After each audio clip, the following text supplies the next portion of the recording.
नमस्कार मेरे YouTube family. मैं हमेशा आपके लिए नई नई रेसिपी लाती रहती हूँ, यूनिक रेसिपी लाती रहती हूँ। आज भी मैं आपके लिए एकदम नई, यूनिक और आसान सी रेसिपी लेके आई हूँ। उम्मीद करती हूँ ये रेसिपी आपको पसंद आएगी। आपसे मेरी प्यारी सी रिक्वेस्ट है, अगर आप मेरे चैनल पर नए हो तो पहले सब्सक्राइब कर दीजिएगा। आपके सपोर्ट से ही मैं आगे बढ़ूंगी। और रेसिपी पसंद आए तो लाइक और शेयर जरूर से कीजिएगा। एक कप गेहूं के आटे से हम ढेर सारे बिस्किट बनाएंगे, वो बाजार से भी अच्छे और हेल्दी बनाएंगे। इतना ही नहीं, ये बिस्किट हम ना ओवन में बनाएंगे ना माइक्रोवेव में बनाएंगे। ये बिस्किट मैं आज आपको लोहे के तवे पे बेक करके दिखाऊंगी, जो सभी के पास अवेलेबल होता है। इसलिए कोई भी ये रेसिपी आसान तरीके से बना सकता है। मेरे प्यारे फ्रेंड्स, देखिए, घर में जो हमारा रोटी बनाने का आटा होता है ना, वही आटा 1 कप भर के लेना है। लेकिन कप कैसे भरना है वो मैं आपको बता रही हूँ। कप में आटा प्रेस कर करके भरा है मैंने। 1 कप गेहूं का आटा लिया है। आपको अगर ज़्यादा क्वांटिटी में बिस्किट बनाने हैं तो इसके 2 गुने 4 गुना आप कर सकते हो और ज़्यादा बिस्किट बना के 6 महीने तक स्टोर करके रख सकते हो। इसलिए ध्यान से देखिएगा। आपके पास मेजरमेंट कप नहीं हो तो भी कोई बात नहीं, कोई भी एक कटोरी का माप आप सेट कर लीजिएगा और उसी हिसाब से सब मटेरियल लीजिएगा, तो भी आपका बिस्किट बहुत ही अच्छा बनेगा। एक थाली में गेहूं के आटे को मैंने डाल दिया है। अब उसी कप से आधा कप बेसन लेंगे। बेसन से बिस्किट को बहुत ही अच्छा टेस्ट आएगा और खस्ते भी बनेंगे।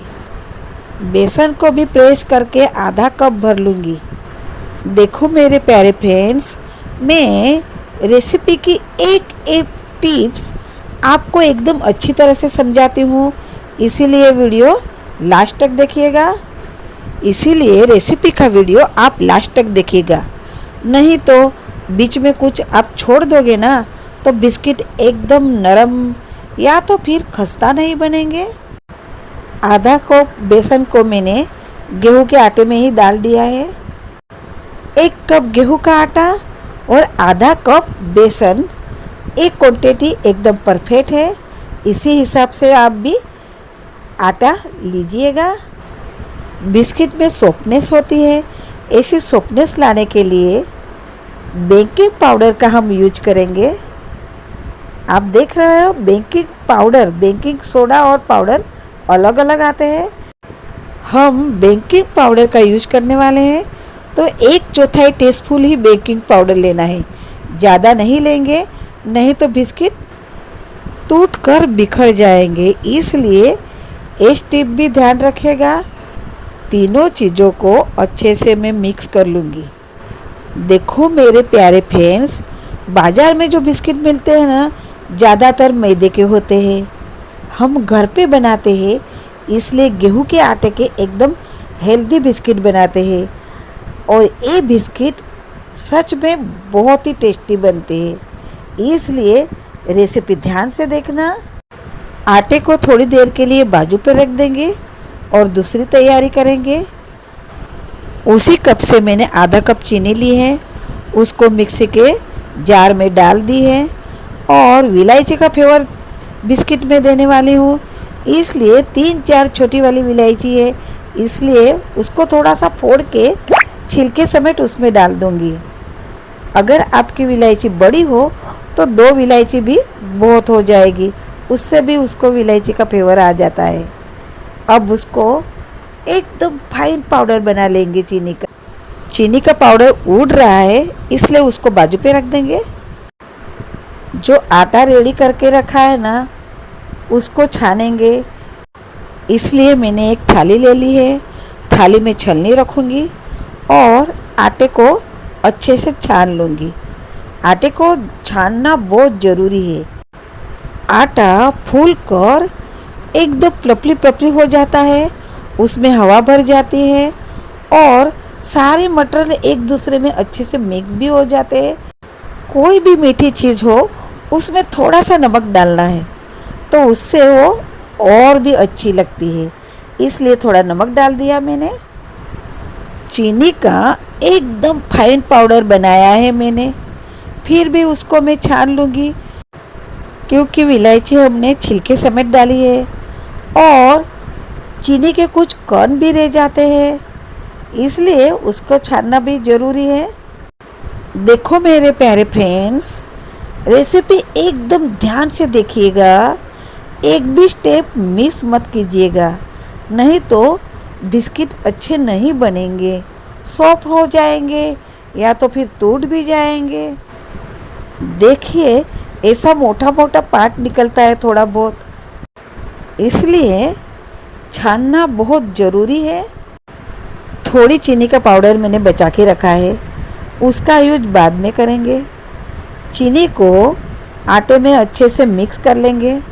देखो मेरे प्यारे फ्रेंड्स, आपको ये रेसिपी कैसी लग रही है कमेंट सेक्शन में ज़रूर बताना और जय श्री कृष्ण ज़रूर लिखना। आटा और चीनी को अच्छे से मिक्स कर दिया है मैंने। अब मैं 2 से 3 टीस्पून या तो फिर 1/4 कप घी ले लिया है मैंने, उसमें बची हुई चीनी डाल दूंगी और उसको 2 से 3 मिनट तक अच्छे से फेंटना है। जब तक एक घोल हल्का नहीं हो जाता, एकदम प्लपली प्लपी नहीं हो जाता, तब तक उसको अच्छे से मिल्ट करना है। एकदम हल्की हल्की क्रीम रेडी हो गई है, देखो ऐसा ही बनाना है। इस घी से बिस्किट को खस्तापन भी आ जाएगा और शाइनिंग भी आ जाएगी।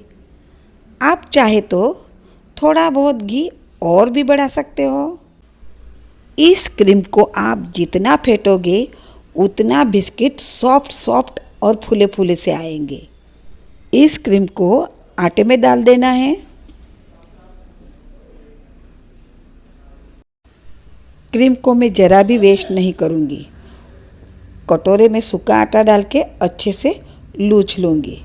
देखिए आटा डाल के लूछने से सारी क्रीम अच्छे से निकल जाती है, थोड़ा भी वेस्ट नहीं जाएगा। मैं क्रीम को आटे में अच्छे से मसल के मिक्स करूँगी। आप भी ये स्टेप ध्यान रखना, 3 स्टेप ध्यान रखने की है। आटे को छानना, दूसरी टिप है घी में चीनी को अच्छे से फेंटना और तीसरी आटे में घी और चीनी अच्छे से मिक्स करना, तो बिस्किट अंदर से सॉफ्ट और बाहर से क्रिस्पी क्रिस्पी आएंगे और बाज़ार के बिस्किट से भी अच्छे और टेस्टी बनेंगे। और गेहूं के आटे के हैं तो हेल्दी तो है ही। देखो मेरे प्यारे फ्रेंड्स, आटे को मुट्ठी में लेके ज़रा प्रेस करती हूँ तो आटा अभी से अच्छे से बन जा रहा है, उसका डो बन रहा है।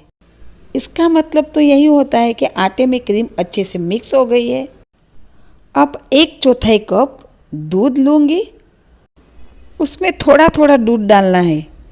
मैंने 3 टीस्पून दूध डाला है और आटे में अच्छे से मिक्स करूँगी। दूध की जगह आप पानी भी ले सकते हैं। बहुत से लोगों को दूध का फ्लेवर पसंद नहीं होता है इसलिए, लेकिन दूध डालने से उसको बहुत ही अच्छा फ्लेवर आता है। इसीलिए मैं आपको सजेस्ट करूँगी, अगर आपको दूध पसंद है तो आटे में दूध ही डालिएगा। ध्यान रखिएगा आटे में थोड़ा थोड़ा करके ही दूध डालना है और एकदम सख्त डो लगाना है। आटा डो के फॉर्म में आ गया है, देखो ज़्यादा ही सख्त है। मैंने 1/4 कप दूध लिया था, वो पूरा का पूरा लग गया है और अच्छे से डो बन गया है। देखो ऐसा हार्ड डो लगाना है। आटे को बिल्कुल भी रेस्ट नहीं देंगे क्योंकि उसमें हमने बेकिंग पाउडर डाला है, इसीलिए झटपट बिस्किट बना लेंगे। आज मैं आपको बिना ओवन बिना ओटीपी के तवे पे ही बिस्किट बेक करके दिखाऊंगी। हर किसी के पास ओटीपी ओवन होता नहीं है, लेकिन तवा हर किसी के पास होता है। हर कोई ये बिस्किट बना सकेंगे। इस मेथड से बिस्किट बना रही हूँ। बिस्किट बनाने से पहले गैस ऑन करके तवा रख देंगे, उसमें स्टैंड रख देंगे और एक डिश रख देंगे और ऊपर से कढ़ाई मैंने ढक दी है। आपके पास बड़ी थाली हो तो थाली भी रख सकते हो और उसको प्री हीट होने के लिए छोड़ देंगे। तवे की जगह आप कढ़ाई भी ले सकते हो और कढ़ाई में स्टैंड रख के ये बिस्किट बना सकते हो। बिस्किट बनाने के लिए आटे को थोड़ा हल्का हाथों से मसल कर दो डो बना लूँगी। उसमें से एक लुआ ले लिया है मैंने और उसको दोनों हथेली पे अच्छे से गोल गोल करके एकदम अच्छी चिकनी लुइयाँ बना ली है और उसमें से एक लुई ली है। हम बाज़ार में से कुछ खरीद कर लाते हो तो प्लास्टिक की थैली आती है ना, वही थैली मैंने ले ली है, लेकिन थोड़ी जाड़ी वाली लेनी है। प्लास्टिक की थैली पर मैंने लुआ रखा और ऊपर से वही प्लास्टिक की थैली को मैंने लपेट कर रख दिया और हल्के हाथों से बेलना है। बेलते समय ये ध्यान रखना है, उसमें अगर क्रैक पड़ती है तो कोई बात नहीं, क्योंकि किनारे ऐसे भी हम निकालने वाले हैं।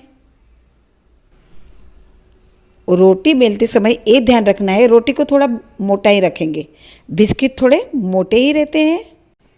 अब बिस्किट का शेप देने के लिए कोई भी एक जार का ढक्कन हो या तो फिर छोटा वाला ग्लास हो या तो छोटी कटोरी हो, ऐसा कुछ भी ले सकते हो और उससे बिस्किट को शेप दे सकते हो। मैंने जार का छोटा सा ढक्कन ले लिया है और उसको उसी तरह मैं बिस्किट को शेप दे रही हूँ। बिस्किट में थोड़े छोटे वाले ही बना रही हूँ, आप चाहे तो बड़े भी बना सकते हो। देखो मेरे प्यारे फ्रेंड्स, देखो क्रैक वाली किनारी तो निकल गई और एकदम गोल मटोड़ शेप के बिस्किट रेडी हो गए हमारे। इसी तरह से सारे बिस्किट बना लेंगे तो झटपट बन जाते हैं। एक ही साथ में 6-7 बिस्किट आराम से बन जाते हैं। अगर आप बड़ी रोटी बेलोगे तो और ज़्यादा बिस्किट बन जाएंगे। एक एक बिस्किट बेलने में हमारा टाइम भी वेस्ट होता है और मेहनत भी होती है, इसलिए इस मेथड से बिस्किट बनाइएगा तो फटाफट बन जाएंगे। देखो मेरे प्यारे फ्रेंड्स, मैं दिखा रही हूँ ना, इतने जाड़े बिस्किट बनाने हैं। बहुत पतले नहीं बनाइएगा, नहीं तो बेकिंग करते समय जल जाएंगे। इस बिस्किट पे मैं थोड़ा थोड़ा जीरा लगा दूंगी। भुना हुआ जीरा भी बहुत अच्छे लगते हैं, जीरे वाले बिस्किट भी बहुत अच्छे लगते हैं। आप चाहो तो उस पर सफ़ेद तिल लगा सकते हो, आपकी मनपसंद का ड्राई फ्रूट भी लगा सकते हो, आपको जो पसंद हो वो लगा सकते हो। जीरा को थोड़ा थोड़ा प्रेस कर दूंगी मैं, तो बिस्किट पे वो अच्छे से चिपक जाएंगे। आप भी जो भी लगाओगे उसको प्रेस ज़रूर कीजिएगा। बहुत लोगों के पास सिल्वर कॉइन तो होता नहीं है, बटर पेपर भी होता नहीं है, तो मैं आज आपको घर के अवेलेबल चीज़ों से बेकिंग करना बताऊंगी। हमारे पास नाश्ते की ऐसी सिल्वर डिश तो होती ही है, नहीं होती है तो हम जब नाश्ते करते हैं ना, तब वो डिश घर पे ले आ सकते हैं और उस पर बिस्किट रख देंगे। मैं कैसे रख रही हूँ, ऐसे इस डिश पर जितने बिस्किट आएंगे उतने ही रखूँगी, बाकी के दूसरे बैच में रख दूँगी। बिस्किट रखते समय ये ध्यान रखना है कि 2 बिस्किट के अंदर थोड़ी थोड़ी जगह रखनी है, क्योंकि बेकिंग होने के बाद ये बिस्किट थोड़े फूलते हैं तो आपस में चिपक जाएंगे, इसलिए बीच में जगह बची है उसके लिए मैं एक बड़ा बिस्किट बनाऊंगी। बड़ा ढक्कन लिया है मैंने, उसको प्रेस करके एक बिस्किट बना लिया है मैंने। ऐसा एक एक बिस्किट भी आप बना सकते हो। थोड़ा सा जीरा लगा के उसको भी डिश के अंदर रख देंगे। अब गैस की तरफ जाएंगे। हमने तवे को प्री हीट करने के रखा है, तो प्री हीट हो गया है, एकदम अच्छे से प्री हीट हो गया है वो। उस पर स्टील की डिश रखी है और उस पर ये सिल्वर वो कॉइन वाली बिस्किट की डिश रखना है। डायरेक्ट तवे पे नहीं रखना है, नहीं तो वो जल जाएगी। एकदम धीमी आंच पर 15 से 20 मिनट तक उसको बेक होने देंगे। 15 से 20 मिनट हो गए हैं। अब गैस को बंद कर देंगे और खोल के देखेंगे। ज़्यादा गर्म है इसलिए कपड़े से उसको उठाइएगा। देखो बिस्किट एकदम परफेक्ट बेक हो गए हैं। किनारे पे ये ब्राउन ब्राउन दिख रहे हैं ना, इसलिए परफेक्ट बिस्किट बेक हो गए और फूल कर उसकी साइज भी बड़ी हो गई है। बहुत ही गर्म है, मैं कपड़े से पकड़ के दिखाती हूँ। देखो है ना, बाजार से के बिस्किट से भी एकदम टेस्टी, हेल्दी और एकदम फ्रेश फ्रेश बिस्किट है। हमने ये बिस्किट घर के अवेलेबल सामान से कम खर्चे में, कम मेहनत में, बिना ओवन ओटीपी के, बिना कोयल पेपर के एकदम आसान तरीके से झटपट बनाए हैं। देखो मैं आपको 5 से बिस्किट बताती हूँ। बहुत गर्म है इसलिए सॉफ्ट है। देखो मेरे प्यारे फ्रेंड्स, अब दिवाली आ रही है तो ये रेसिपी सबको शेयर कीजिएगा तो सब इसका लाभ उठा सकेंगे। आपको मैं बिस्किट पास से दिखाती हूँ। नीचे से थोड़ा ब्राउन हो गया है, एकदम परफेक्ट बना है बिस्किट। देखो मेरे प्यारे फ्रेंड्स, ऐसी नई नई रेसिपी आशा लता की रसोई सर्च करके आप देख सकते हो। आपको ये रेसिपी कैसी लगी कमेंट सेक्शन में ज़रूर बताना। अगले नए रेसिपी में मुलाकात होगी। तब तक के लिए खाते रहिए, एंजॉय करते रहिए। जय श्री कृष्ण।